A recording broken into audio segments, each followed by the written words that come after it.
You are listening to the Savage FINcast Retro, episode 26, Savage Dragon, 16 and 17. Chicago.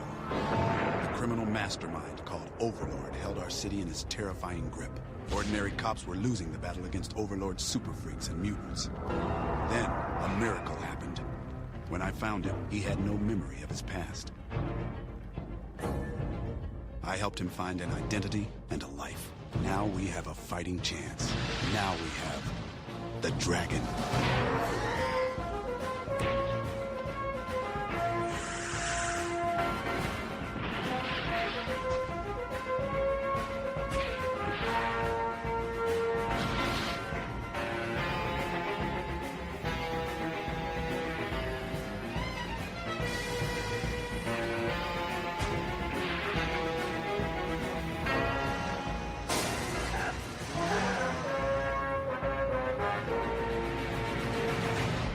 This is the Savage FINcast Retro, the show that's more elusive than your McDonald's boob bucket.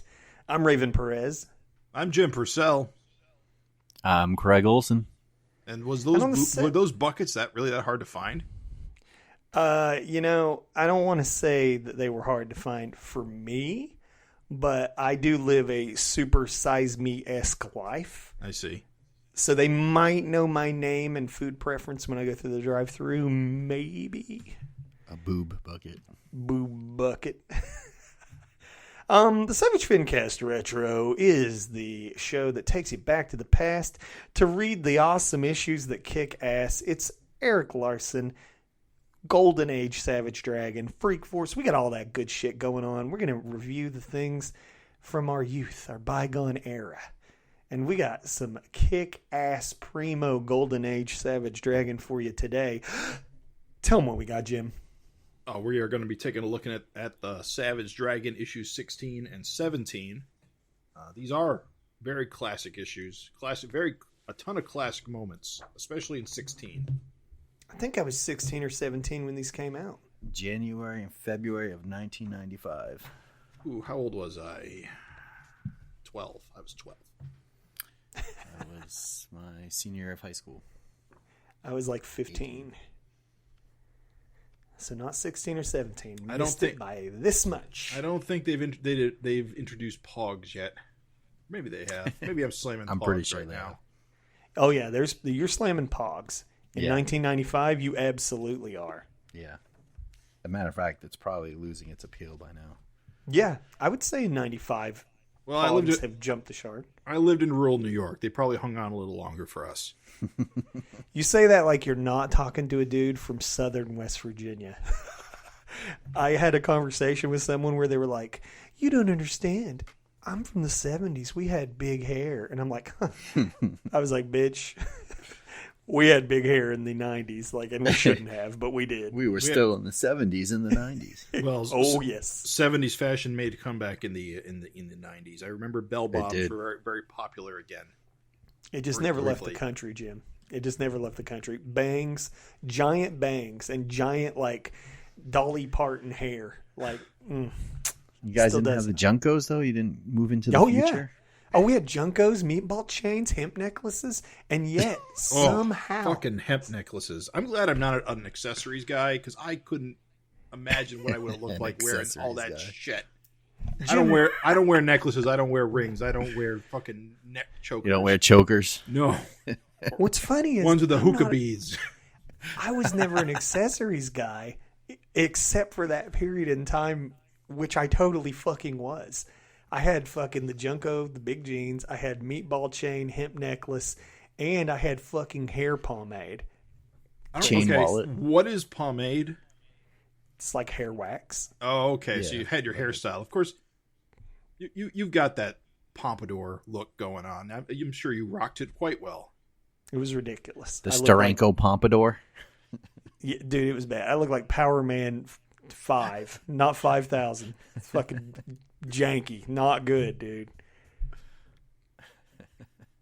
What was that kid's show with the real, plasticky looking guy? Crazy hair. I know what you mean. Are you talking about Lazy Town? Yeah, probably. What the fuck was up with the 90s, guys? I mean, really. We were trying to come Like- up with our own identity. And we settled on neon.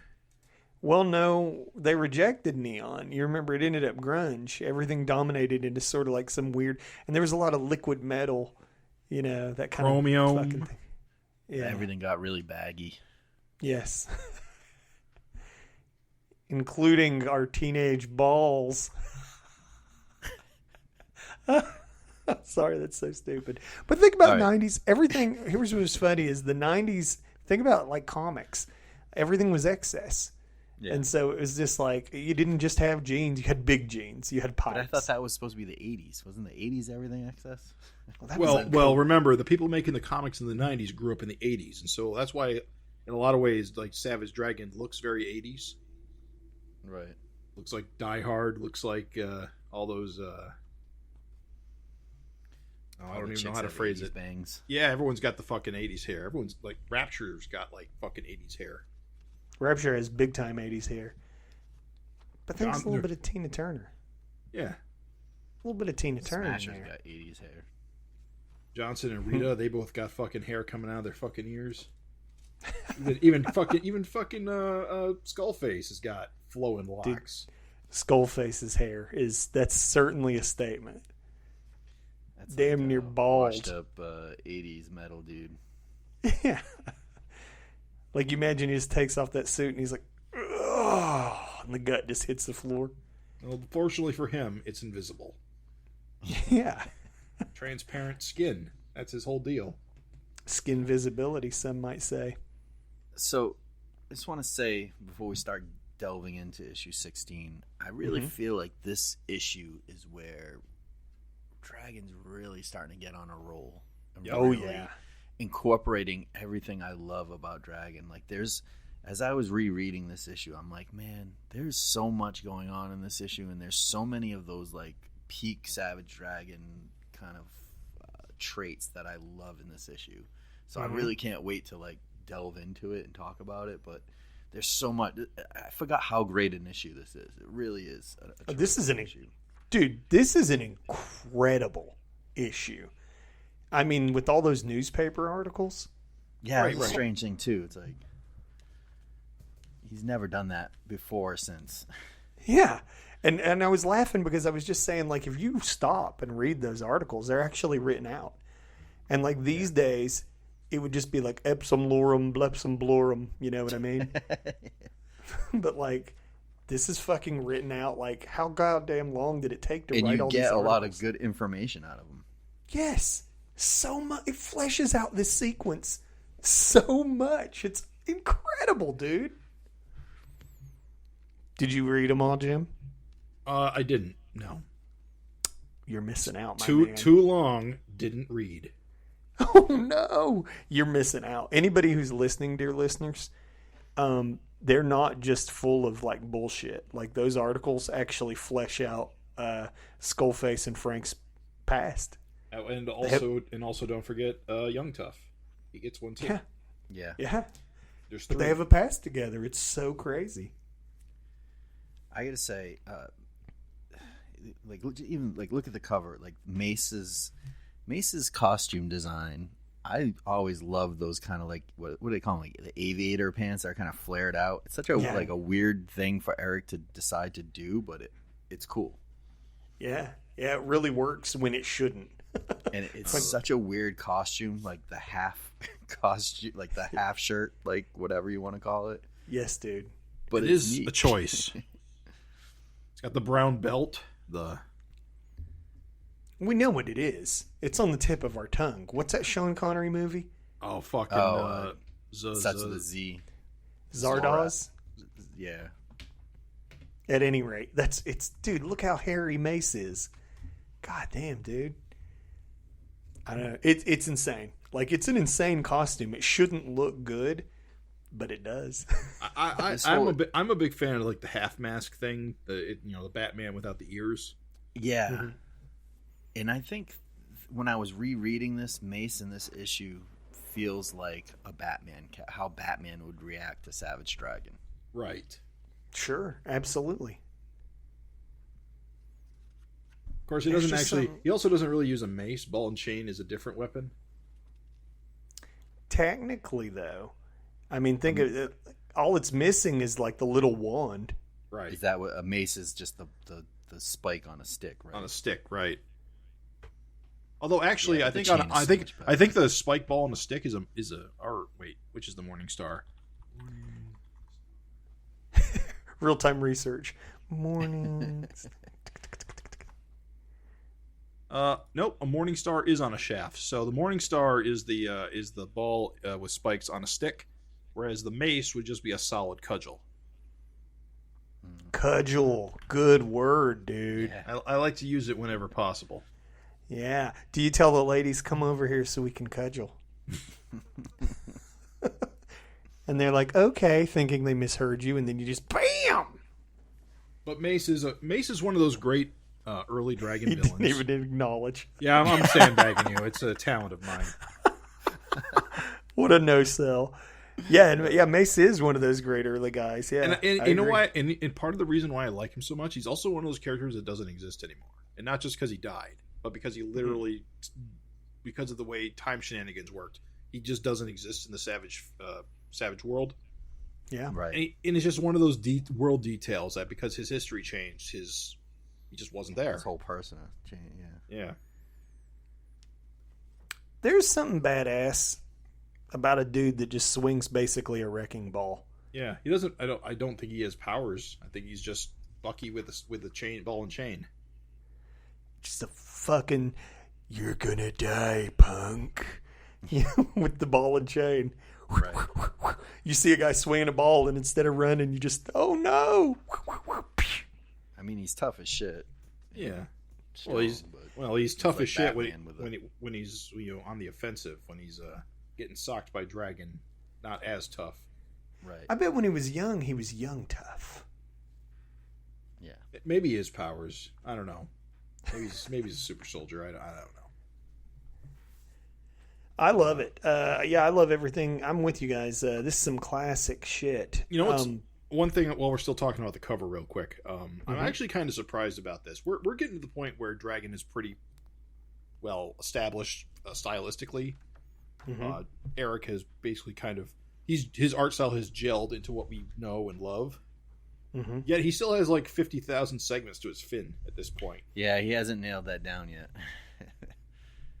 It takes It's longer coming. than you. It takes longer than you would ever believe. Like just doing the daily reread, I'm just like, wow, they didn't really get that. And another thing that takes a long time is, and I wish I'd never noticed it, is that there's that color hold thing I told you, where if you don't use processed black, you can like see the one color behind the black. Yeah. That shit continues up into like the 100. Wow. It's nuts. Yes. Yeah. You would think that they would have figured that out and just nailed it and changed it immediately. Nope. Maybe it's one of those things that only appeared in the final printing, and they just couldn't. Well, that's figure- how it works. Yeah, that's exactly what it would, is. would on not a, have appeared on the screen. that's exactly the reality, is that it doesn't happen on screen, and when you print it, there it is. And that's why they use that process black on computers now, because visibly to you it's no different, but when it prints, it compensates. There's no bleed through. And so it's like you would think that would have been something like the fins that they would have gotten right away. Dude, it sticks around for so long. It's crazy. So go ahead. One thing before we move on, just looking at the wiki, Super Tough has enhanced stamina, endurance, and strength. So, Okay, so he's not a pushover. but they don't explain how he got it. They don't come out and say it. I don't think anywhere. And I don't know why it's in the wiki.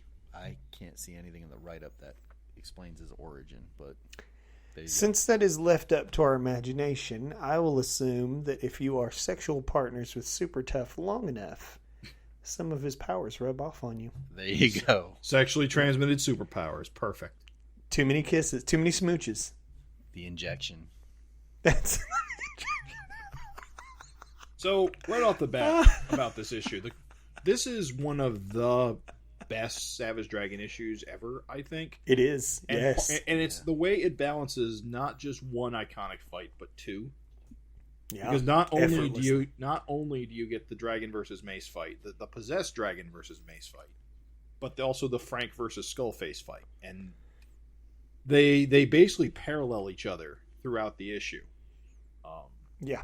And the Mace Dragon fight is your typical slobber knocker, but your Skullface Frank fight is a much more interesting fight in that it's a normal guy versus a superpowered guy, which is always going to be a tough fight. And a fucking frightening looking. It's almost like a horror movie in a way. You know, he's getting like the cat and mouse type. Yeah. This is Sarah Connor fighting the Terminator. It absolutely is, dude. Unstoppable force pursuing, a fragile human. Oh, it's so good. And what's real wild is both fights wrap up before halfway through the issue, and even though that happens, it doesn't feel rushed. It's Eric's command of like space and pacing is just kind of incredible.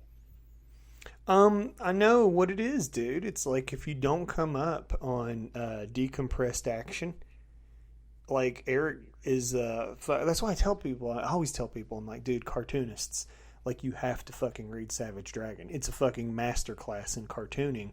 And the thing is a lot of modern people, they didn't come up on corporate comics. They came up on manga. And, manga's action central, like action crazy, but it's decompressed action. Oh, yeah. You spend 3 years on an arc. Yes. And you'd think it'd be faster because comics are weekly.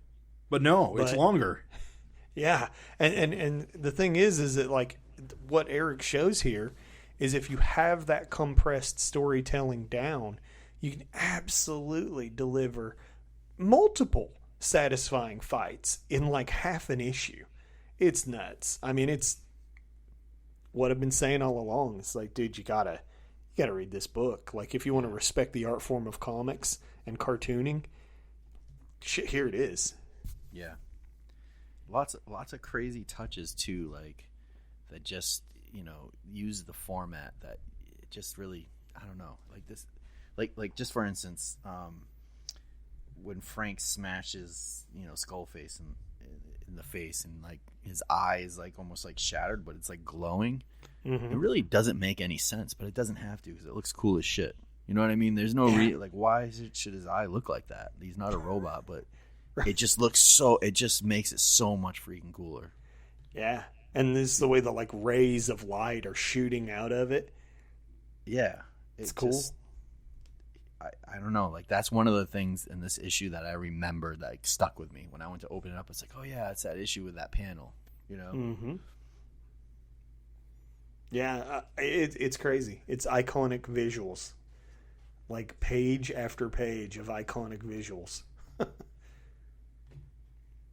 And the usage of the newspapers clippings where both Skullface gets one and then later Mace gets one to kind of fill us into like, because this is in many ways Skullface's last ride because we'll only see him again later as a crispy. I was going to say corpse, but I guess he's worse than dead. He's alive. Yeah, living prison. Yeah. And of course, then we finally find out who Mace is. We don't really find out who Mace is, in the story. We kind of get this outside story explanation of like why he is the way he is. And of course, we find out it's because I know why it happened because Dark Lord shows up, but I don't think Dark Lord's mentioned by name here. He had to peek over the wall to look at the Negabomb. Right, the Negabomb went off. Right. Yep. Wow, they do mention Damien Dark Lord. Is this the first mention of Dark Lord in Savage Dragon? Yeah, and he doesn't show up until like, 30 issues later. Yeah. Right. Issue 42. Super Tough's mentioned. He doesn't show up until 43. That's like a hallmark of Savage Dragon that's starting out here, where you're just setting up these long bombs, Mm-hmm. Yeah, so we get mentions of Dark Lord, the Negabomb. Surprises within an issue, like taking off Mace's mask, which I'm surprised that Eric didn't do that as a page flip, because in the print comic, it's just on the other page of the open page, which is weird for Eric. There is this is then another episode. There's a scene in the next Freak Force that we're going to be doing that absolutely should have been on a page flip too. We'll get to that next time. Did you guys pick up in the news article? They talk about how like Mace or Young Tough was all set to join Youngblood until the accident happened. Yeah. And they didn't want him because he was ugly. Yeah, which, this is, whatever, 30 years before, like, The Boys and that theme, or Powers, where they kind of looked into, like, the rich and beautiful being in superhero teams and stuff like that. Well, that was the whole thing about Youngblood, right? It was the celebrity super team. Right, right. And that's, that's a huge thing here where he's kind of like, turned psychotic because he got rejected from Youngblood. He's ugly, he's pissed at the world. I don't know what did it say the chemicals are making him go crazy that he took or something? I don't know. No, you're thinking of Freak Force. Oh, is it Freak Force? Okay. Yeah, that's mentioned in Freak Force. Oh, right. They're but blurring still, together. Yeah. It's all, he's got this huge chip on his shoulder now that he's like a disgusting looking guy that can't join Youngblood now because of his looks. Yeah. I think you hit the nail right on the head. It's always like, listen, man. I mean, I just tell people, I try to pimp this comic all the time. Just fucking people don't listen. But like, if you read this shit, it is shocking how ahead of its time it was. I mean, it's just shocking. It's like, I think people wouldn't even notice now reading it though because it's been done. But at the time, right. Yeah, that's the thing is it's like at the time it's like, dude, talking about like celebrity superheroes and then, the vanity that goes into it and what happens for all the other types of heroes and just, it's so good, dude. I mean, you just imagine reading this for the first time. You're like, man, I want to know more about this Damien Darklord and Super Tough and shit like that. You're reading all this shit. Like, what's the story with Mace? You still have this whole like plot going on with Stars. Who is he and who's he working for? Because he walks into the car and his handler is all in the shadows. There's so much so many little plots going on. Yeah, and there's still two major fights. These two fights alone would have been enough for the book, but peppered in between is all this other neat stuff going on. Yeah, and it's crazy because, again, the pacing and the flow, it's like you have pages where there's just like 2 word balloons. And then you have those pages where it's like the newspaper articles. And it's like, dude, if you stop and read those articles, which you don't have to, that's a great thing. The story works without them. But if you stop and read those articles, it's like, damn, this is a meaty fucking issue. Yeah. Things like, even like Star breaking his leg or whatever, it's like, man, you didn't see that much in like superhero comics, like right. These guys are getting jacked up fighting, Mm-hmm. And that's that's why this ends up being such a pivotal moment in the Savage world. Is without Mace there, Dragon's rampage was a lot worse. Absolutely. Dragon is practically unstoppable, right? And he only gets stopped here because Mace gets a lucky shot in and smashes the worm on the back of his neck. Which the article says he kills like 13 people in his, including Alex. No, I mean in this reality, he doesn't kill Alex. He kills Alex in the Savage world because he killed 13 people in this reality. Yes. Yeah, 13 dead and 40 something injured, and one of the cops got like torn in half or something. So was it obvious to you guys about the worm on his neck? Was obvious because you saw it land on him, but was it obvious to you that it got smashed by the mace?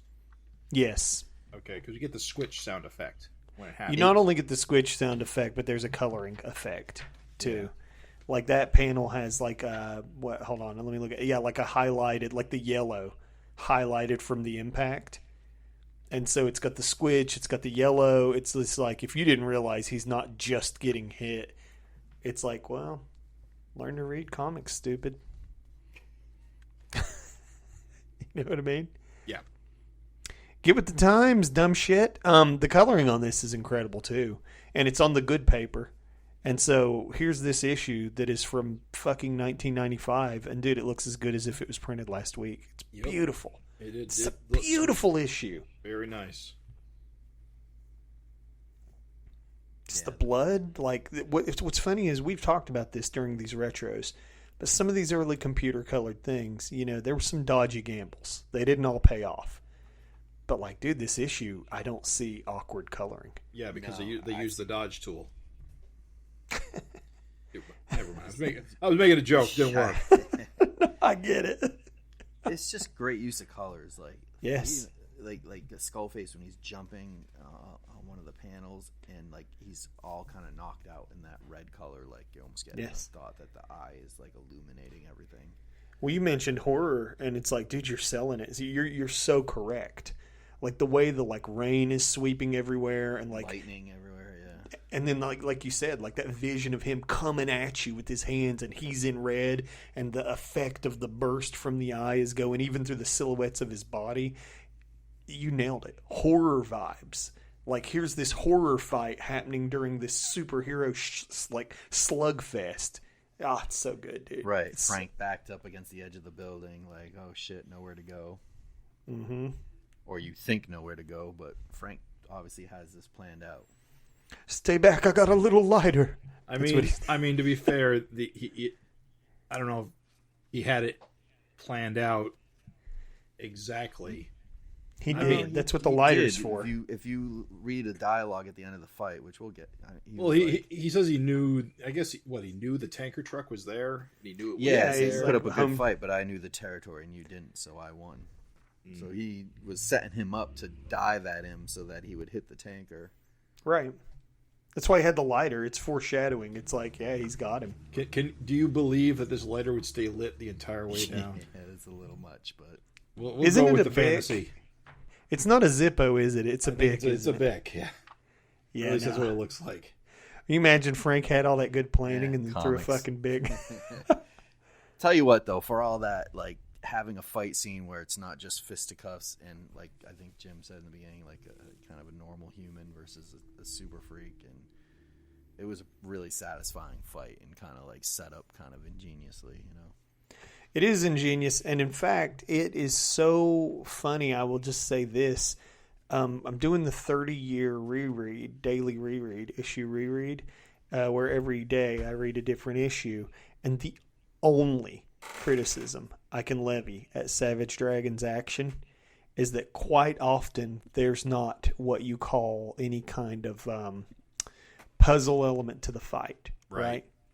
It is literally they wallop each other a couple times and then somebody takes a bad hit and it's over. Yeah, it's a street fight, and it's like it doesn't have to be a puzzle element. Or someone runs away. Right, yeah, or someone loses control and shambles off or something like that. But it's like this has an element of narration to it. Yeah. Frank has like, Frank's cornered. Oh, he's got a little lighter. Skullface is like, haha, you idiot. Takes the leap. Boom. Frank knew what was going on all along. Lured him into a trap. That's a narrative element that really Eric doesn't do a lot. And it is common in like shonen, comics where you fight. JoJo's Bizarre Adventure. This isn't in the cat and mouse games.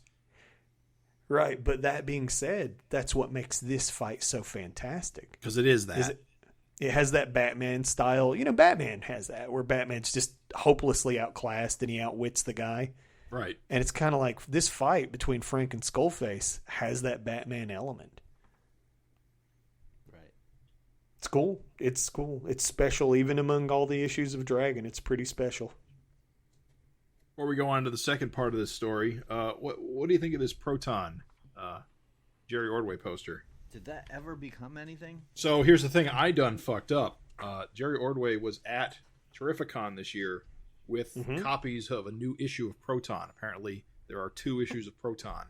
And only 2 after all this time? I intended to buy both of them because he apparently had both there, and I fucking forgot. So I can't. This is copyright. Yeah, this is copyright trademark 1994. Yeah. What? I don't know if there's like more elsewhere, but all I know is that the 2021 issue that it was new that he was selling this year is labeled isse number 2. And as far as I can tell, there's no other way to buy it except at his booth at whatever con he's at. God damn, dude, that's a tough break. You know what I think about this? I think about the guy with the beret with the handgun that is also a chain gun Yeah. is cooler than the guy in the foreground. Yeah, with all the shit on him. Yeah. All the those pipes. Techno pipes. Yeah. Connecting his Looks like- forehead to his crotch. Yeah, it looks like he broke out of the hospital with a bunch of pipes on him. I'm so pissed about this hospital bill. I see a crashing UFO in the background. There's probably a sci-fi element to this. I don't know. If he's usually at every Terrificon. If I get another chance, I'm going to buy it. You should. And please report and let us know. Like, is Proton worth the wait? That's one issue every 15 years, almost. Proton #1 came out in 2018. That's what I'm saying. Is that I think this was he was going to do it and then he didn't, and then he finally got around to it in like the last few years. Sidebar, Wow, dear listeners. Raven is at a loss for words over this development. No, I thought about saying something and I was like, don't say this, but I'm going to say it. You know what? Memento mori. Remember you must die. It's like, dude, just do the thing. Just do the thing. Don't wait. If you got something in your heart, just fucking do it. Just get it out. Clearly, he had passion for it Yes. to come back around to it 20 years later. That's what I'm saying. 24 years later. Can you imagine having this in your head, living and just bouncing and waiting and stewing for fucking 2 decades? I'm glad he did. That's all I'm saying. But also, too, if you have to nights and weekend it, get those babies out of your head, dude. You never know. It's just weird that he doesn't sell it anywhere. Maybe he does. Looks like he might be able to buy it on his website. Now you're Forsters talking. on his blog spot. So, Google Proton, Jerry Ordway. You'll probably find his Twitter. On his Twitter bio, he has a link to his blog. It looks like there may be buying options there. I may, in fact, look into it. Yeah. I would love to read this creator-owned project that's been just hanging in the wings for 2 decades. All right, so I there's do more like comic me some here. Jerry Ordway, gotta say that. I love Jerry. yeah. I love Jerry Ordway's art. He's such Yeah, he rules. He's such a classic superhero guy. Doing comics since forever, but I primarily know him from his DC work on stuff like All Star Squadron and he wrote the Power of Shazam. Did the painted covers on that. It was one of my favorite comics DC ever did. He's just so prolific. He's all over the place. Oh, he drew 0 Hour too, which is Superman. I just associate him with Superman. Yeah, of course. He did a whole run on Adventures of Superman back in the 90s when Byrne was on the adjectiveless Superman title. Ordway was basically the other guy doing the Adventures of Superman book. Dear listener, if you want to see an example of that knockout coloring effect that I was talking about that haunts the book for like 100 issues, point it out to me. It's on that building.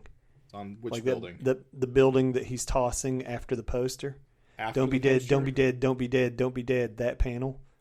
Yeah, look in the shadows at the top of the building, and you'll see like looks like a colored triangle in the shadows. Oh, okay. So is that what? Okay, so that's not just a printing error. That is a digital coloring error.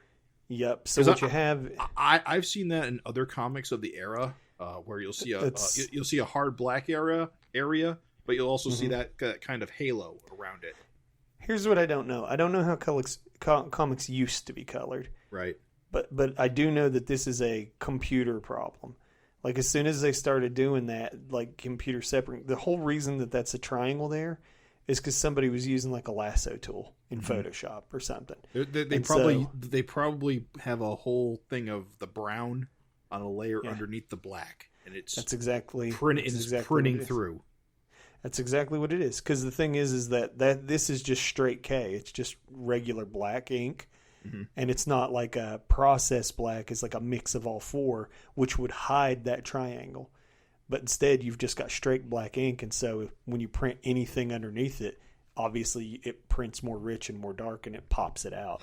And so again, it's only really noticeable if you shine like light off the page, off the gloss. Well, this glossy, that's the thing, is it probably wouldn't have looked so bad on newsprint. But like on this glossy paper, oh, boom, pops right out. Anyway, if you wondered what the hell I'm talking about when I talk about that, that is a primo example right there. How about Dale? It's fucking Dale. Hey, Dale, you suck. You suck worse than fucking Bradley. It's fucking Dale. He's the worst. Oh, man. And he even comes back as the worst. Fucking Demolisher / Devastator, whatever name Larson wanted to give him that day. It couldn't even stick in Eric's mind. That's how bad he sucks. Dale the fail. Just the loser. Duke Nukem wannabe. Overprotective. Stay away. It's like, yeah, right, Dale. Were you going to throw a building? Mm-hmm. You're not even really his enough damage. Boyfriend. You went on one date. I'm her boyfriend. Now get the hell out of here. Leave us alone. I'm Dale. Fucking Dale. What do you guys think about the silhouette with the ear? I'm sorry. With the ear. I'm sorry. Just the silhouette with the... I know we're not doing page by page, but there's... Darren. Is it Darren, the SWAT team guy? Well, it's the cop. Yeah. Darren. Oh, the silhouette with the ear. Yeah, okay. That sure is an ear. Yeah, I'm just I guess it's supposed to imply that like the light source is just kind of kissing the tip of his ear. It's just, just curious what you thought. Weird choice, but we'll go with it. Yeah. I do like his speech bubble above it where he's just going on and on and on, and when you kind of imply that and just keep it going off page. Love it, dude. Love it. That's a sequential art chef kiss. Love that kind of stuff. Fucking Howard. Never misses an opportunity. That's not Howard Niesman? No, it's Darren. He's or isn't it Bull? Darren Bull or whatever. Oh, is the other one? The SWAT. He's like the scarred up guy. He's like the leader of the SWAT team. Yeah, he's not a bigot, but he just hates Dragon because, he just thinks he's a fucking freak. He was like the alpha. Oh, it is Darren. I don't know why I thought it was the other guy. They're easily confusable. Yeah, they're both ugly. Pig-headed dudes. Guys, how about this awesome fucking skull face? You talk about what should have been a page flip. God damn, dude. This is awesome. Can't believe he survives that. That's fucking nuts. He's a super freak. Yeah, I guess. It's crazy how that page doesn't end the book. And there's like so much more in the next 4 pages. It really is. We get more so you got newspaper. The end of the fights. Skullface is melty and the fight's done. And you turn the page, but yet there's more. Yeah, and what's funny is it's not just a little more either. Like fucking he wraps up this Rodney thing. He introduces J. Jonah Jameson. Schwartzblatt. Speaking of long bombs, Rodney is concluded. Yeah. It's like he didn't have to. But here's 3 panels wrapping up Rodney. This is really where he starts fleshing out our Richard Richards. That's true.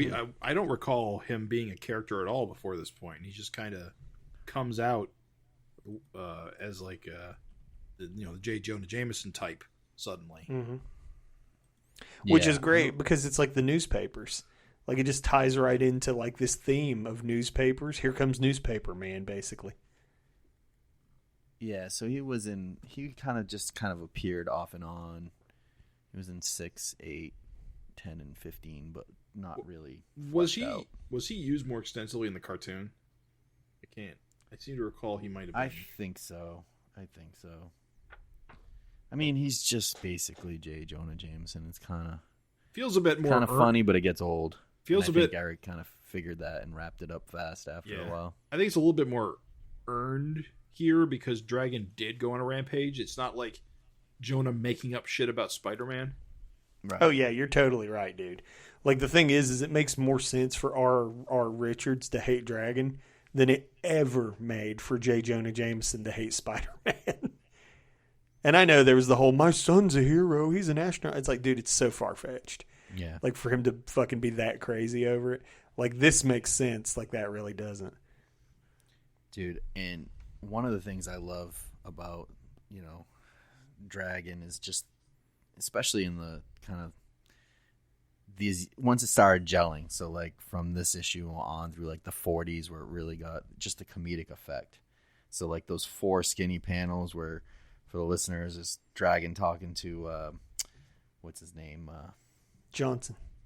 William Johnson. William Johnson. In the background, Mace is like, he's getting, I don't know if he's getting interrogated or what, but he's standing up and he's just ragdolling the cops around him. And then Dragon gets up and basically tells him to sit his ass down. And it's just, it's funny because it's like real shorthand in the background.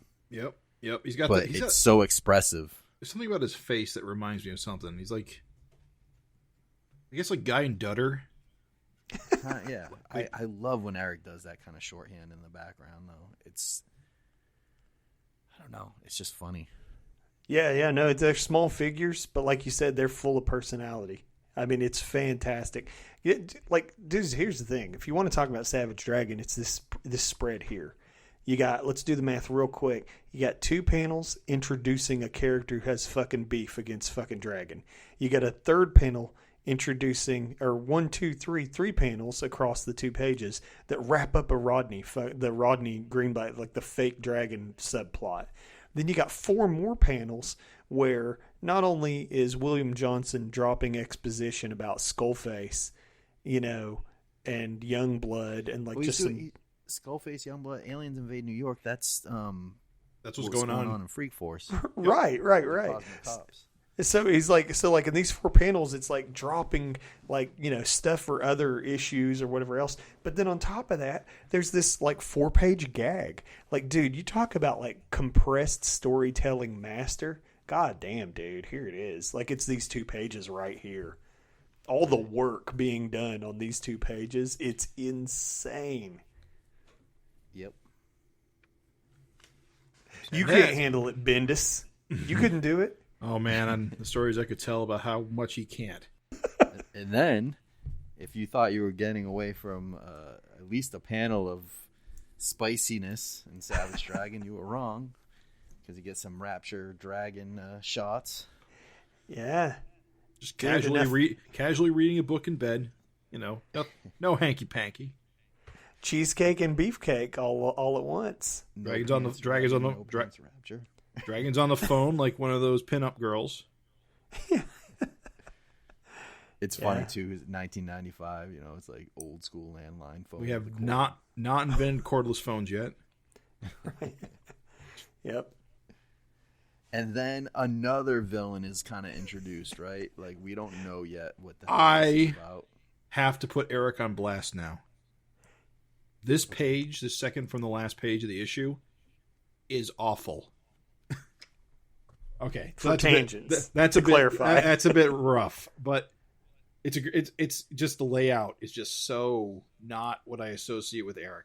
So we got tangent problems right off the bat.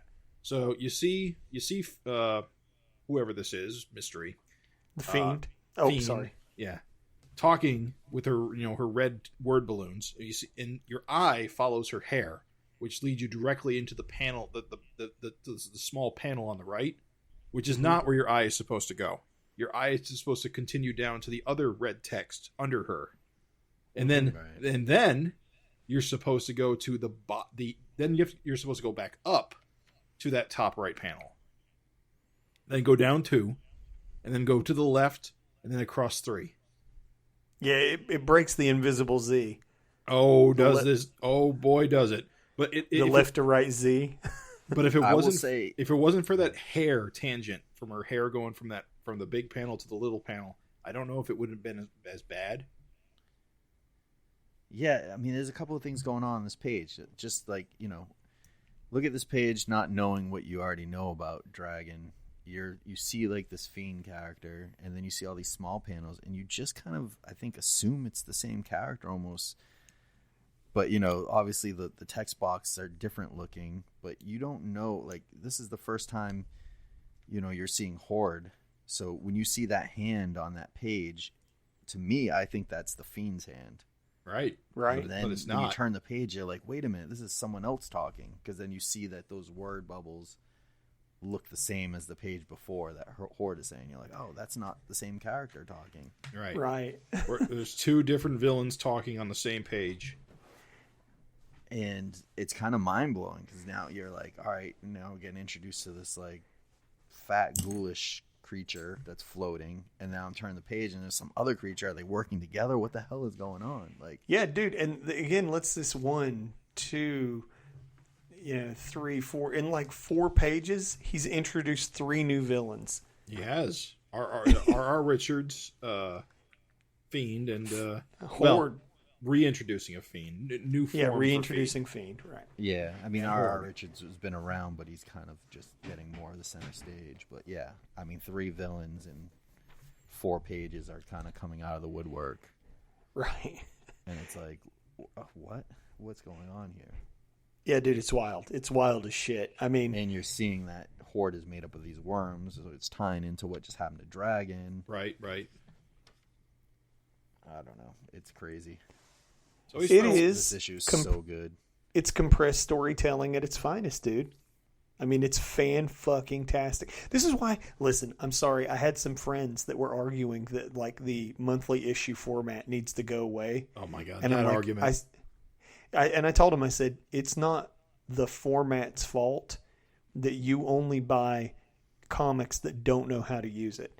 If all said it's- comics were this dense, I'd have no problem paying $4 or $5 for it. Of course. Because look how fucking much meat is on these bones. It's insane. And I don't know. I just wish that every fucking buddy who wanted to make a North American like monthly issue single would be forced to read some compressed storytelling like They this. should teach this in school. They fucking should, dude. This issue should be in everyone's college curriculums. Don't write for the trade. That's all I'm saying. Right. Don't fucking write for the trade. If someone's paying like $5 almost for an issue, goddamn give them something. Yeah. So we've spent a lot of time on this specific issue because it's so good. Oh, Anything in the letters that I've missed that's relevant? Well, first of all, on top of all that, we get 7 pages of letters, which, Eric's always likes to have letters. He always says, "Oh, it's a time capsule," and this one sure is a time capsule with all the photos. Oh yeah, dude. The the first kid, number right? 1 picture. Yeah. Yeah. His first son is just born in 94. Chris Eliopoulos, the letter, gets married in 94.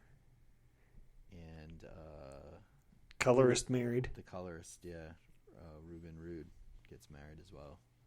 But they're all like young guys, in their 30s, which is crazy now, like how much time has gone by. Yeah. It's insane.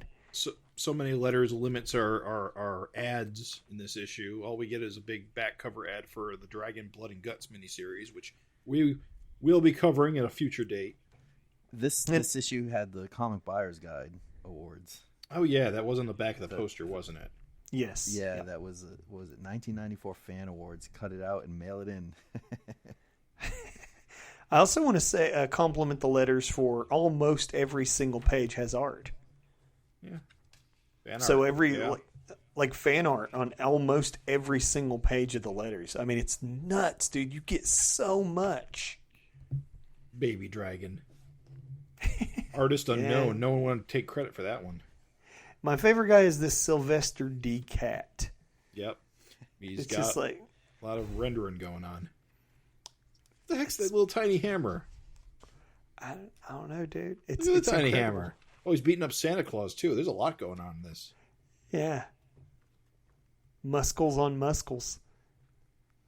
We got to roll. Savage Dragon 17, baby. Okay. Now, there's 2 covers to this so one. we got to ask a question. Which cover do you have? I got Dragon. What do you guys have? I got Dragon.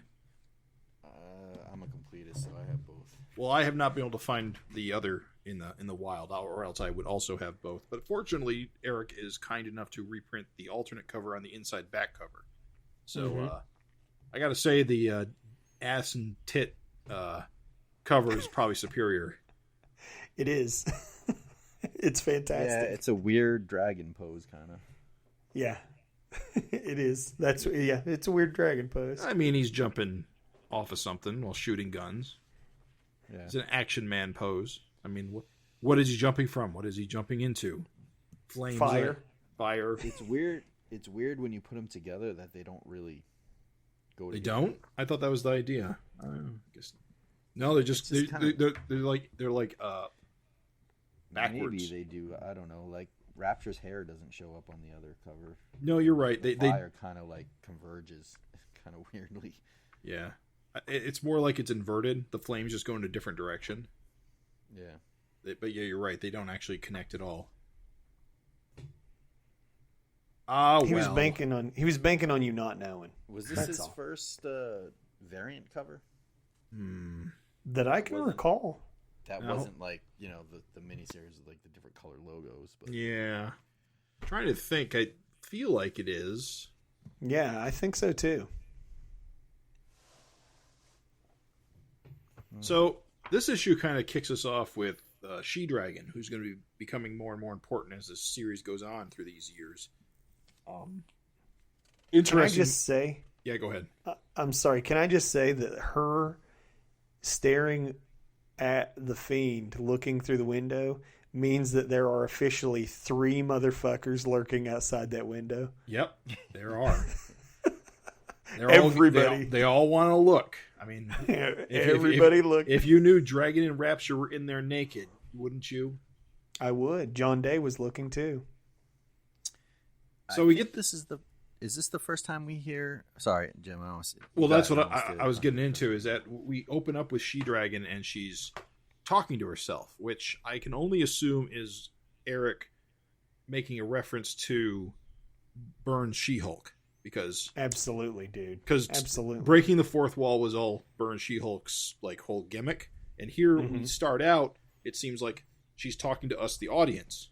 But then we discover she is not, in fact, talking to us, the audience. She is talking to these other voices that I guess she may be actually voicing herself. No, it turns out, remember, it's the Eternal Youth. Right. I know it's the Eternal Youth, but what I'm saying is they are all the word balloons are connected together, and they all point at her, which makes me think that their voices are coming out of her mouth. Oh, right.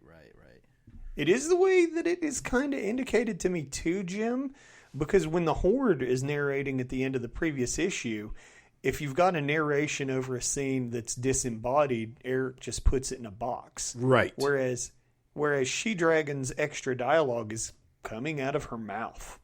What I think has happened here, and we can maybe pick Eric's brain on this, is I don't think it was meant to be the Eternal Youth at first. I think that's something that came later. You think she might just be multi-personality? That's why I think that's how he made her. Kind of like a jab at She-Hulk. She's talking to herself, breaking the third wall, kind of, but not really. She's just crazy. And if you look at the text, like they have different names like Joe and Kelly. And then later on, he makes Big Lug's real name be Kelly and Cowbloke's real name be Joe. But I don't think that was intended. I think he was trying to make her out to be like crazy. We know he improvs. So the thing is we know he makes it up as he goes.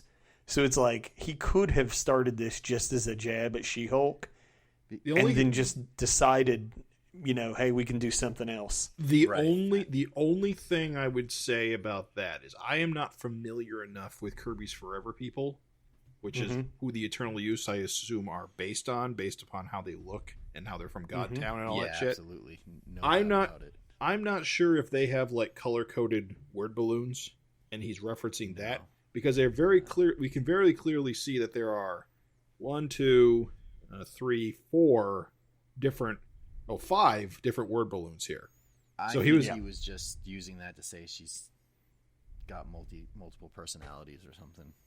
Yeah. Talking in different voices, dude. But he did specifically pick 5, of which only 2 of them only speak once. So to me, it seems like he's going for a specific number of voices. So maybe it was the names Joe and Kelly just seem like. Well, that's true. That is a point in your favor, yes. I don't know. We could always ask at some point if we remember. Yeah. Who knows? We won't. He might because not we'll be even talking remember. to him in a year. This is why we need to talk to him more than once a year. Like, we'll talk to him again and be like, "Hey, Eric, how you doing?" And completely forget this moment. Maybe what we should do is have him on for a retro interview, like specifically. Dude, you talk about fun. That would be fun. Hey, what the fuck are you thinking here? What the fuck, dude? What the fuck? You know he's gonna say, "I don't know." Yeah, right. Dude, yeah, I'm with you guys. I don't know exactly what the plan was, but the fact that she is mouthing them and she's not just hearing them, kind of to me seems like maybe originally the plan was to have her be nuts. She even makes a "I'm not that crazy" joke. So there's clearly a joke being made about her being crazy, talking in all these different voices to herself. So it's like, I think maybe originally she was meant to be bananas. Yeah. Which, again, I would say would that reference to She-Hulk. Mm-hmm. Yep. Which was certainly an interesting way to go with that. Hey, Mrs. Harris. I love the sky and the green moon. Ooh, yeah. Very Like this Spawn. shit is awesome. Yeah, it's cool, man. He said very Spawn. It is. Yeah, she's definitely one of Dragon's more interesting antagonists. Hate makes her grow. Indeed. It's a cool design though. Like just kind of, it reminds me of some kind of like Evil Dead type thing. Yeah, she's a deadite. Absolutely.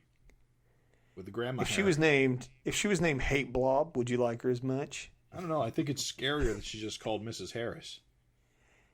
The Fiend, though, right? I mean, that's she is a separate entity to the Fiend. She has the Fiend's power. The Fiend has either bonded with her or given her a portion of their power, but she is her own person, or at least mostly. Question, just fellas. Floating out the window, outside the window is freaky. It is. Oh no, dude, it's awesome. Just seething with rage. Question, fellas. What do you think's going on with Rapture's little silhouette, like towel or whatever? It looks maybe like it was added later. So, you mean in the panels there where she interesting, because that is a towel. It's kind of like I have always interpreted it as a little black dress, but that doesn't make any sense with the rest of these panels. Yeah, you're right. She's drying her hair, and she comes out later naked, like it's a towel. So she should be naked. I gotta wonder if maybe Eric intended to go for nudity here and change his mind at the last second. Go ahead. Tangent. Well, since we were talking about tangents, check out the crazy tangent. Yeah, she's Like in shadow, and then Well, like the cord I think that was carries down. done. Yeah, I think that was done on purpose, but it doesn't quite work no. because her That's what elbow I'm saying. carries below. But then it's like, what did she do? Like raise up in height and drag and shrink down? Like it doesn't. Right. Look how far down he goes. Well, this door connects too. Dragon is walking away, so he's further away than he was in the first panel. But yes, it is accentuated more than it would.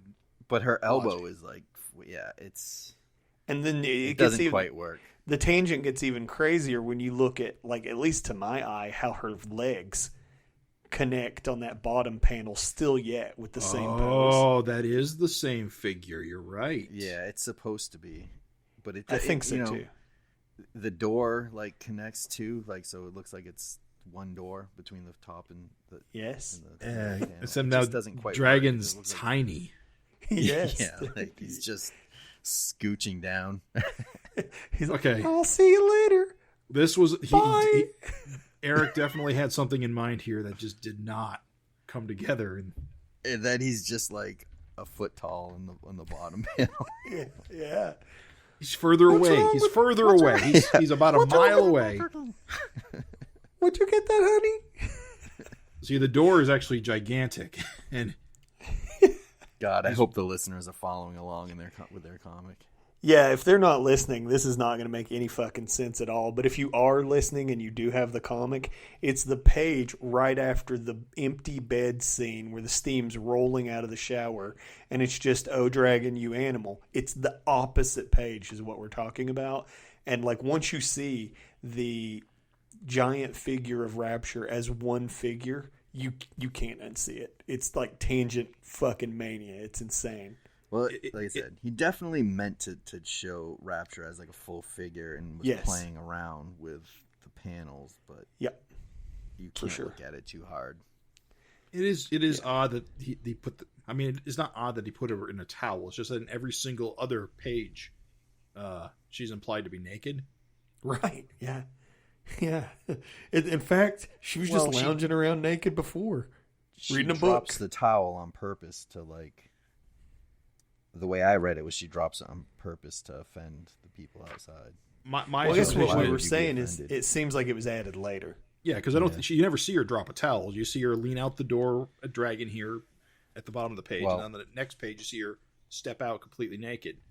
I don't think Eric's ready to show titties yet at this point. Well, that's the thing.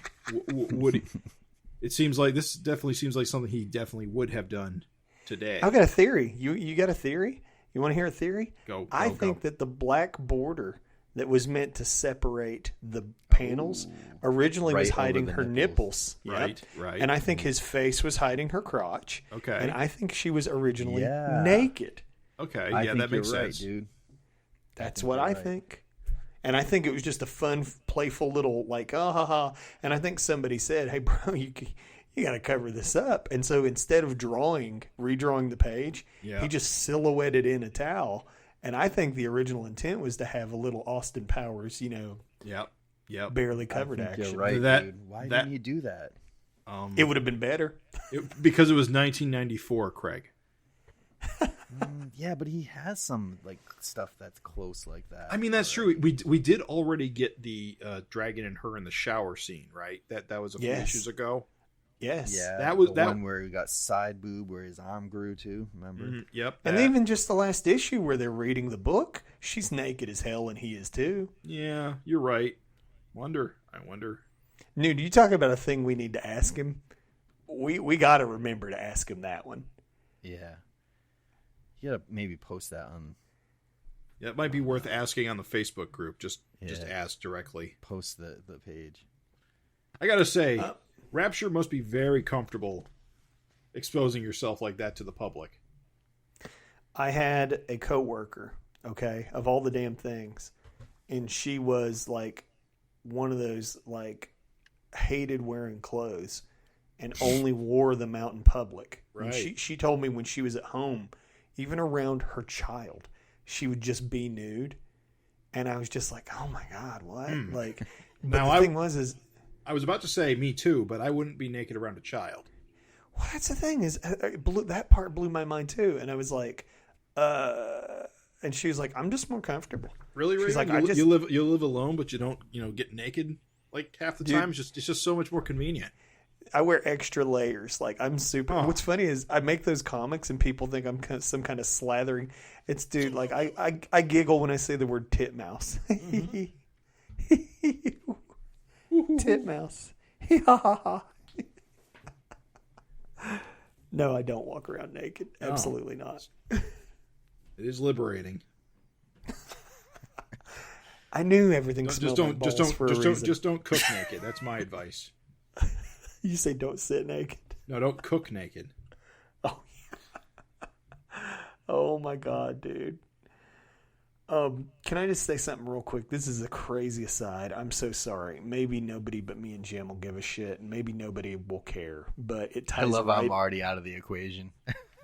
You may or may not be, because we did suggest you read this, but Dragon gets so much mileage out of this. Be careful. I don't want to end up like your last girlfriend. The whole, we're going to open a door thing. Right. Yeah. Chainsaw Man fans. Oh, yeah.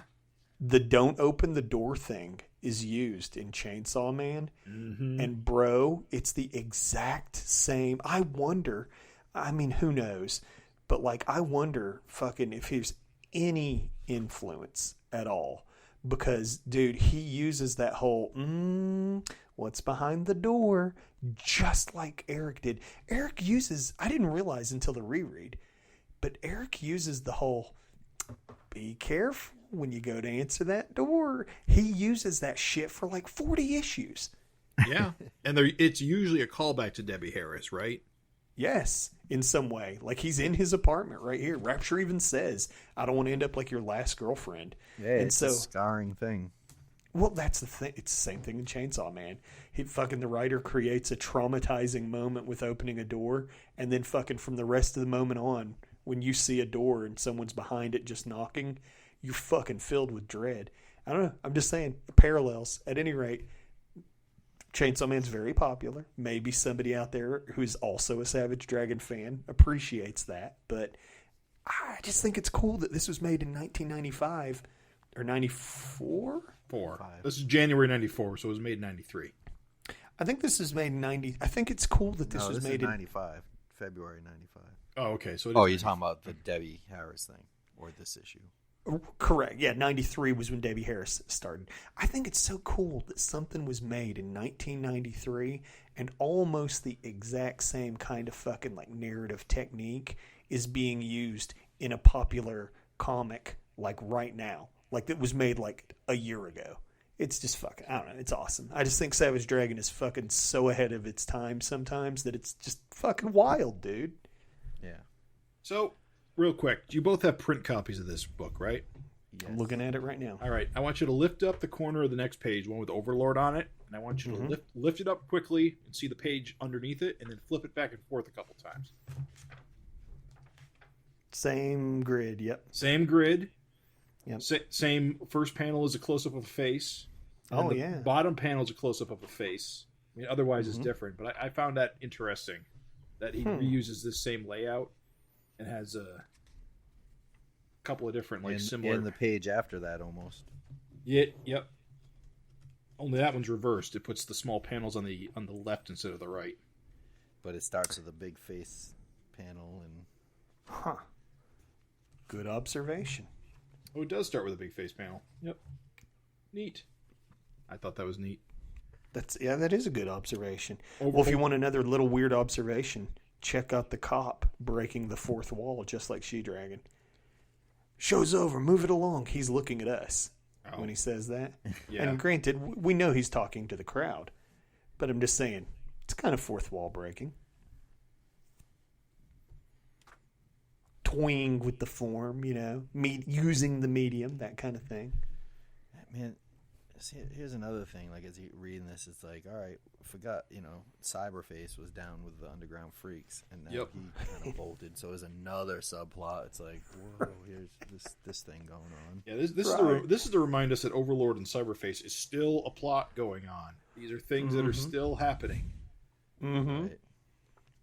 Dude, here's the thing is, even with the little, where Rapture's getting jealous and yelling, and you see Reader Meter Maid in the foreground, and it's like, dude, she doesn't even say anything. But even without her saying anything, it's like, oh yeah, that's a love triangle. That's a secret love interest. Man, I don't know how I feel about Rapture's jealousy problems. I find it kind of obnoxious. It screams of her being more, what's the word I'm looking for? Not self-conscious, the other one. Jealous? Insecure. Insecure. Being more insecure than I take her character for. I don't know. I've always found it like that. I like it too. Like flawed characters. Plus, if they don't care, Jim, that's worse. Yeah, that's why guess. I don't like Jennifer Smasher that much. She doesn't really have any, she's so vanilla. And whiny. Yeah. Her character is whiny. I never read Jennifer as whiny. I'll have to get to that part. You'd know better. You've read more of it. God damn, she's whiny. Rapture has so much more. Rapture was supposed to win. That's all I'm saying. Rapture was supposed to win. I always read Jennifer as more passive in that she went along with whatever Dragon wanted to do, regardless of her own feelings about it. I don't know. No, believe it or not, she gets whiny as it goes on. Believe it or not, Jim, the crazy thing is in the reread, there's even a rant where she's like, I warned you not to do it, but you did it anyway. She actually pushes, her character is that she actually is just like a fucking chicken shit and scared all the time. But she's right. She's right to be scared, and she pushes back against Dragon's thing. So she actually isn't real passive. She actually pushes back against Dragon very often, but she never puts her foot down. Right. She never asserts. When Dragon's wrong, she doesn't literally stop him. Like with Glum, for instance, etc. Right. There's a million examples. There's a page where she goes through all of them. When she was completely capable of just chucking him out the door on her own. Oh, she could have thrown Glum into fucking outer space, and that would have been the end of it. Save the whole world. Dragon, you know. I'm just saying it's interesting the differences in the character. She is whiny. That's why I say she's not like a wimp. She just fucking whines all the time and doesn't do anything but whine. That's why Rapture to me is more interesting because, yeah, she's jealous, but like, dude, she's just trying to protect that beefcake. You saw him reading that book. I mean, you saw him on that phone with nothing but a smile and shit tons of body hair. So the Dragon Slayer is pretty cool. Hell yeah, dude. That thing rules. It's a good name, too. It's way better than Spider Slayer. It has. What's crazy is R.R. Richards is like the J. Jonah Jameson that fucking makes sense. Right. Isn't it? Dragon Slayer is better than Spider Slayer. That doesn't make any fucking... Slay a spider. Are you Garfield? But the Dragon Slayer is a dragon. Yeah, I mean, that's odd. You're right. Well, it's wordplay. Because it's a slayer that is a dragon, but also Gotcha. it is a dragon slayer. That double page spread is pretty wild with the street lamp with like the glowing circle around it and all the star fields and stuff. Pretty neat stuff. This is another thing where the colors are incredible. Yeah, I mean, for a 90s comic, this must have been, you know, I can't remember, but I gotta imagine you're looking at this and just looking at these colors and mind blown. Gotta love Dragon's nonplusness. Now there's something you don't see every day. Now don't that beat all. Huh. Gotta love its clothing disintegrating fire. What's cool is if you look, it burned his body hair off too. Oh, it did. He's really naked. Yeah, it smoothed the body hair off. It's always funny in comics. It's like you can always just find that shady guy that can build some kind of ultra high-tech equipment. Right? I like how in this one it's just a big dude in a single color sweater. Some slob. Welcome, man. I don't care how much it costs. Build me a sophisticated, functioning, giant dragon robot that can kill Savage Dragon. You got it. Yeah, all right, that'll be 2 meatball sandwiches. Just got to pull it out of the mothballs. I've had it laying around for years. Yeah, I had someone just for such occasion. How about this pinup? The Highbrow Universe versus Eric Larson. I can't stand that rendering of Eric. No? Well, I hate how he looks, dude. He's a cartoon character. That's for sure. He doesn't look anything like the Highbrow logo. Also, Mike Miller signed next to like every other dude's fucking thing. Oh, he did. Oh, why? And it's like because I guess he inked. Yeah. But it's like, would you really go and like sign next to every different piece you inked? Yeah, that's obnoxious. It's very obnoxious. I'm not sure if this was a jam piece or if they were individual pieces of art that were like assembled. I think it's a jam piece on one piece of paper, but he's inking some and not others. Yeah. And penciling some and inking together. I do see some other inker signatures that are not his, so it's possible they all just signed. It looks like Ben Herrera drew the Mighty Man and Star, and he goes on to do the Star mini. I just want to say, if you're going to do Vanguard, please give him his helmet. Yeah. Yeah. Just helmetless please. Vanguard, not good. Don't like it. And again, like, Eric just seems like... I don't know. I hate this pinup, dude. I'm just going to tell you, like, I've always hated this fucking pinup. It's that bad, but... I'm legitimately fascinated that your reaction is so strong. There's elements of it that look cool, okay? Let's say, like, Super Patriot's arm looks fucking cool as shit. Yep. Like, that arm looks great. And then, like, for instance, you know, it's a good dragon. That's a, you know, not great, but good. But then, like, that Mighty Man, like, what's going on with his hair? You know, I don't know. It doesn't bother. I think overall, I've seen much, much, much, much worse. I sure. think they did good. I don't know. I think you're being too critical, but it's okay. Everyone's got their own taste. That's fine, dude. You know, everyone's got their own buttholes. Some people hate pizza. I think, especially given the time, we're lucky it doesn't all look, real 90s. Could Sure. be like Todd McFarlane ripoff, John Cleary type stuff. I would have preferred that, but you know me. You know how I am, dude.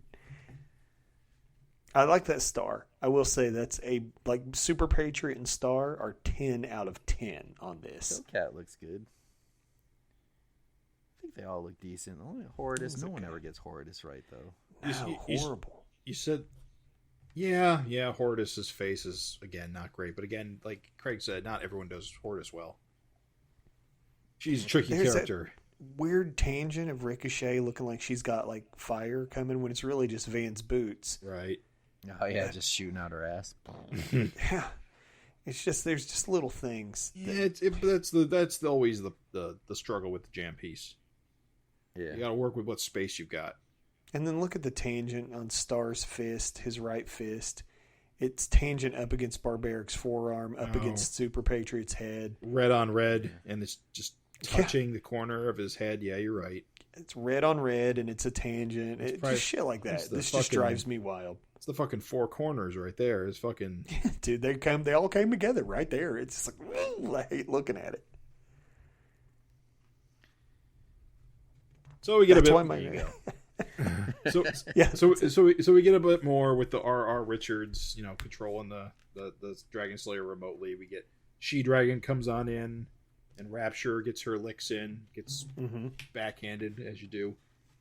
It's pretty funny. She tries to shock the thing and shocks Dragon. Yeah, that's hilarious. That's a great gag. What is this She-Dragon pose where she's coming in to like give her the flexing before she slams? Yeah, the double-fisted hammer, Captain Kirk style. But oh boy, is she leaning pretty far back. Dude, that is a wild pose. I love it, but it is wild. Yeah. It does look weird, but I think it conveys a lot of like you can tell she's like gearing up to like destroy this thing, No, I think if there's any confusion, I really do love it. I think it is fucking awesome. It's a weird, over the top pose, and I fucking love it. I think it's awesome. Yeah, it does convey power. It's good shit. And the coloring. Cool too. Yeah, the coloring just on that moment sells. And then Dragon just handily defeats this thing because having a big television screen for your chest is not the smartest way to go. I gotta say, I am probably the only person who prefers She-Dragon with a full head of hair. I love her hair, and I hate that she kind of goes into the mohawk after this. Ah, boo. Yes, yeah. Team yes, Mohawk. please boo me. She-Dragon. So my exactly. When She-Dragon came back in the Savage world and had her full head of hair, I was so happy. And she lost it again. I get why he did it. I mean, originally because she was just supposed to be a She-Hulk. Right. She's got the sensation hair. And it makes no sense to call her She-Dragon if she just looks like She-Hulk with blonde hair. I understand the rationale. I just think she looks better with hair. Well, some people hate pizza, What can I say? I just love that Everybody hair. looks better with a mohawk. Yes, That's dude. Storm. Oh, no, I can't agree with that. I'll agree with a few other things, but I won't agree with that. Mr. T. Oh, yeah. Looks good on Yep. Mr. T. I'm not a big fan of the Storm mohawk for the exact same reasons. Punk rock Storm, the best. It's awesome. The best. It's okay. Mohawks rule, dude. You better get used to it. When society collapses, we're all going to be wearing mohawks. I'm gonna go with the reverse mohawk, like the Road Warriors. Jim, no. Can't remember if it was Hawk or Animal. Don't do it. I don't care if society collapses. It didn't collapse that much. Fashion didn't collapse. Just the governments. just the world governments. And don't of course, do a reverse mohawk. And of course, unlike J. Jonah Jameson, R.R. Richards goes straight to fucking jail for being the world's dumbest idiot. That's because in Savage Dragon things happen. They sure do. Look at this cuck, dude. We'll see him again in 20 years. I am convinced on the last page, the white panels, that Eric let one of his studio buddies ink it, because that does not look like Eric inks at all to me. It's very thin, isn't it? Which panels? The very last page. The very last page, all the white panels. Look at Dragon's face. Look at the inks. To me, that does not look like Larson inks. I could be wrong. Like even like look at the third panel of Dragon's face. That doesn't look like Larson to me. The inks. Look at the second to last panel with Dragon looking through the doorway. Mm-hmm. It looks like a different inker to me. It looks like he let one of his buddies like jump on. It's Knowing weird Eric, because he probably didn't. But it's weird because the first panel looks like Eric, but then the second one doesn't. The third one doesn't. The fourth one doesn't. But then that fifth one does. But then the sixth one doesn't. And it's like, it's weird. It's just, the whole thing's strange. The one where he's like grabbing the back of his neck, that does not look like an Eric face. It looks great, but it doesn't look like an Eric face. It just looks weird. No, you're correct. It looks weird for sure. And then yet the inset where it's like, I've been expecting you. It's like, that looks like Eric. Yeah. Oh yeah, that definitely is. I'm just wondering because he was sharing a studio. Oh hell! Hey, let me ink this panel. Jason, is that the Jason Howard? Like Astonishing Wolfman, so. Jason Howard? Yeah, probably. On the letters page. I'm pretty sure he's mentioned. Yeah, he redrew that pose actually. That's yeah, somebody cool. asked if that was it. Yeah, it's cool as shit, isn't it? It is. Dude, so many fin heads go on to have careers, and then you got guys like me and Scott James that don't. Stop. Yeah. Scott James said it too. Oh, if he said it, it's okay. Yeah, I'm not being mean. I mean, I'm saying Scott said it too, so I'm just saying that's a joke. That's levity. Listen, I just love it that there's so many fin heads that have been around for 3 decades. It's incredible. It's awesome. Right. So many, like, it's so cool to read those letter pages though and see a name like that, and it happens a lot. Dude, Jason Howard, we got Augie, Olaf. Here's the thing, Raven. here. If you would have wrote a letter in, maybe that's what. Maybe you would have been drawing Batman by now. Nah, it's pretty shitty back then, dude. 94, goddamn horrible. In fact, what about this custom dragon action figure? Like, yeah, is that the first neat. custom dragon action figure? That's what I'm saying. Like, that's got to be the first one ever, right? Because Playmates didn't have a toy out yet. In this time, I don't think. Did you say Playmates or Toy Biz? Playmates. Oh yeah, the Playmates figures I think are still a year or so off. Yeah, you'll see the ads when they come out. That back cover, Freak Force 15, Revenge. The Snappy Dragon by Matt Adams.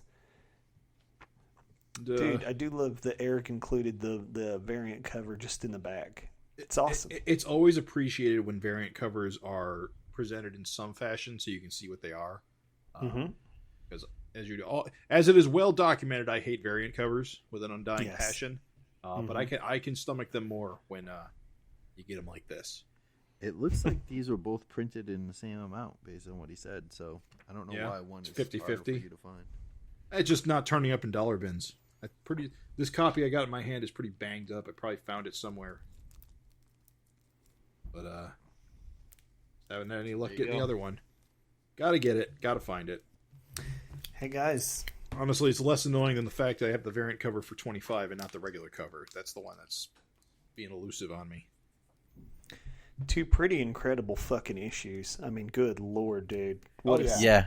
I mean, we're in what would probably be called the golden age of Savage Dragon. This is the period that people remember the fondest or the strongest.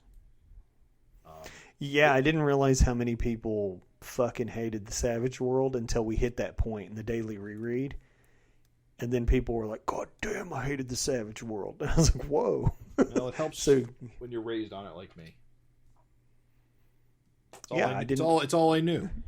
I didn't have that same. I also didn't have that same crazy attachment. But what was so funny is when I got to that point, I was like, "Oh, I see why he went from doing this like it was like 70 issues of like that, of what we just read, right? And then boom, here's my best Jack Kirby impression. and I'm not Right. doing all the It's so things. jarring. Yeah, and I'm not doing all the things you love. And there's not like a million plot threads. And all those characters you love, they don't exist anymore. Yeah. You won't be seeing them instead. And so yeah, it's wild. It's wild. Well, as shit. that was the biggest thing too. I mean, Savage Dragon turned out to be more than just a Savage Dragon book because you had so many other characters, and I think that got overwhelming for him. But at the same time, for the readers, it's like we're not reading it just for Dragon. We like all these other characters, and now you just took them all away. Yeah, even with my own little comic, my world's way smaller than Savage Dragon's in terms of cast.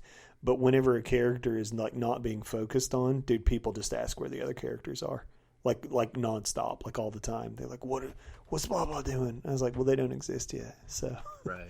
they're not doing anything." The thing in the Savage world, it was like even when he did start reintroducing them, they weren't the same characters. Yeah, they were different. They were tweaked. It's funny because I never understood the animosity until I did the daily reread, and then I was like, "Oh." Because, I mean, I like the Savage World. I loved it. But, like, when I did the daily reread, especially those first 2 issues of the Savage World, I was like, oh, he sets up for really incredible stuff with callbacks to this issue where Skullface is, like, melted. Like, there's a thing where Skullface is like, "Don't give me hope, Frankie." And it's like, just like, God damn, where's this going? And it's not going anywhere. He just set it up and then was like walked away. Right. So I get it. I didn't used to get it, and like now I get it. It's crazy. Well, with that, I think it's time to wrap this one up. Yeah. So lots to talk about these 2 issues in particular. I mean, it's been a while since we talked about like regular Savage Dragon. So felt good. Yeah. Yeah, it was really fun. Love talking classic Savage Dragon with you guys and listeners. Of course, you can always, catch us on the Facebook group. Send us your comments and questions to savagefincast@gmail.com.